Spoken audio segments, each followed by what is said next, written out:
Good afternoon. I'm Juliette Low, and I want to welcome you to my garden. This is Clover's story. And when you've earned your clover petal, you'll know how to use resources wisely, just like Clover.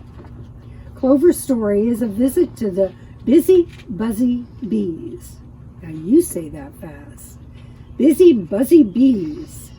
The sun had just appeared in the sky when the flower friends woke up and got ready for another fun day.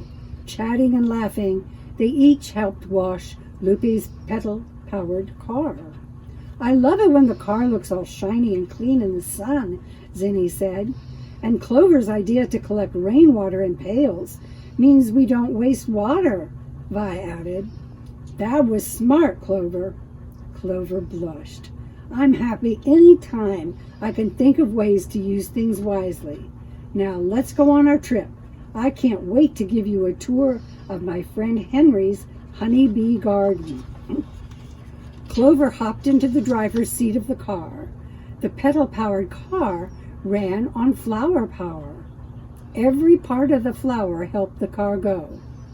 A few minutes later, the flower friends arrived at the garden. Clover and her friends headed over to a patch of beehives. Swarms of black and yellow honeybees flew around them. "The honeybees live in hives," Clover explained, "but they love to fly around outside too."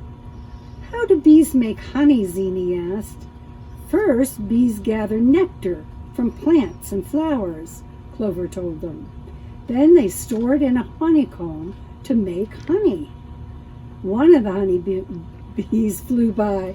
"We love buzzing around the flowers," she said, "and we like turning flower nectar into something sweet to eat. Have you ever seen a beehive? That's what it looks like."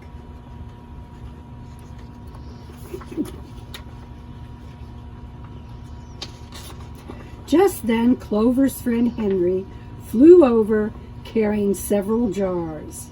"Hi, Clover," Henry said. "I have a surprise for you. Since you always help me take such good care of the garden, here is some honey for you and your friends." "Thanks, Henry," Clover said. "What should we do with our honey?" Zinni asked Clover. Clover thought for a moment.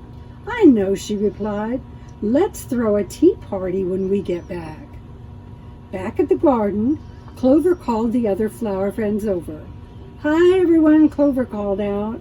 "We brought some honey back from the beekeeper's garden. We can use the honey in our tea, and we can make a honey dip using our leftover yogurt and apples," she added. "Ooh, that's a great idea," Gloria said. "It's smart to use our leftover food instead of throwing it away, and the dip will be tasty too." "Thanks for taking us to visit the beekeeper's garden, Clover," Vi said. "I'm glad you had fun," Clover said. A few bees flew past their table. They were flying to the daisy flower garden. "And thank you for making our honey," Clover called to them. And that's the end of the Buzzy Bee story.